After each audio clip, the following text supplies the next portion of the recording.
The verses where he was talking about loving God as the number one priority and loving your neighbor as your second priority.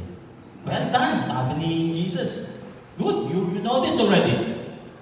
But the lawyer, being insistent on trying to put Jesus on the spot, he asked, sino yung neighbor ko? Who's my neighbor? Jesus, knowing what is in his mind, he put this together, this parable. He knows the intention of the lawyer, trying to embarrass him, trying to put him on the spot. So he conducted this story about the Good Samaritan.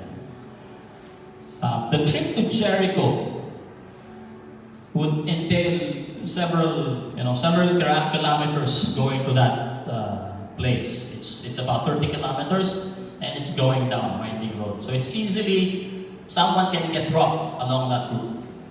Robbers could just hide on one of the boulders and then show themselves and rob those who are traveling along that route.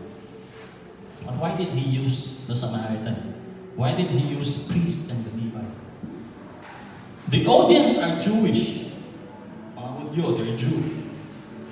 Why not the victim being the Samaritan and the person who is good, the Jew? Why not good Jew? Why good Samaritan?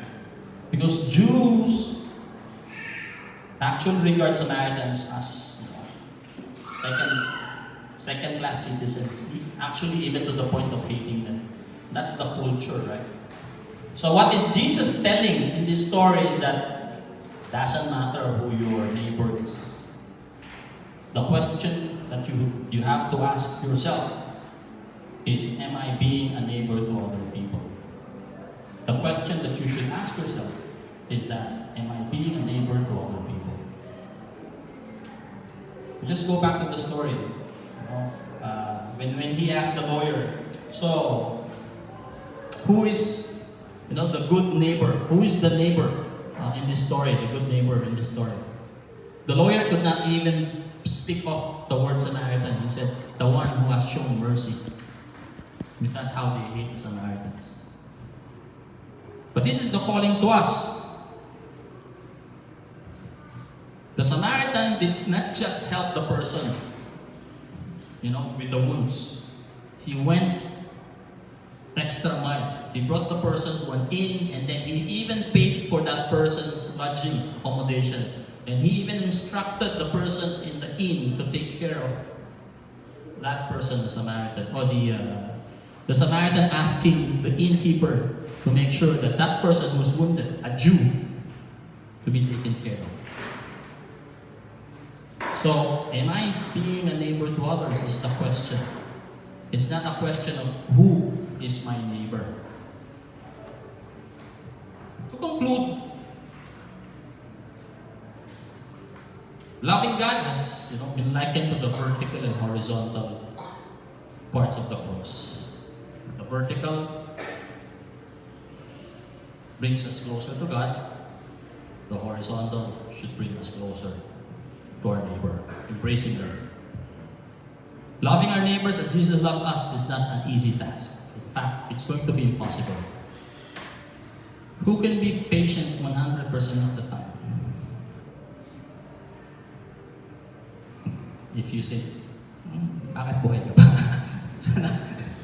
sana kinuha na ni Lord kasi holy ka.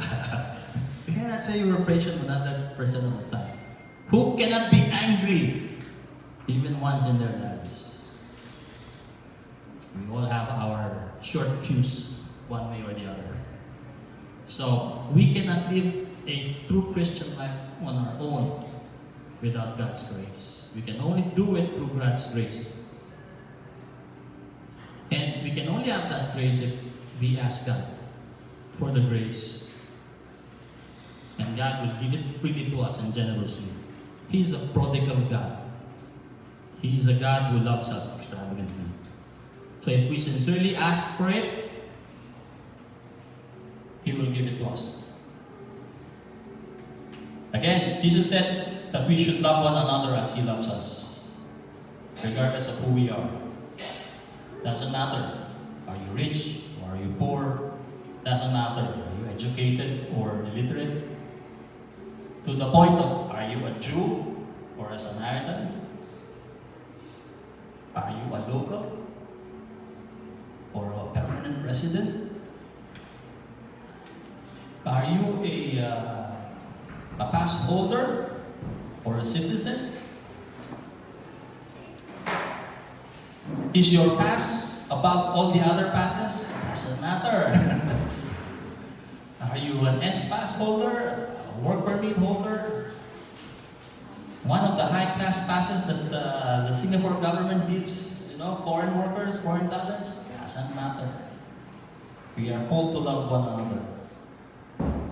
He died for all of us, and that's our model for our Christian life. The way that we should love our neighbors. Because Jesus, having died for us, is the ultimate neighbor for all of us. And we can only pray that one day we could have that kind of love for the other people around us. Especially those who need our love. God is praised. Thank you.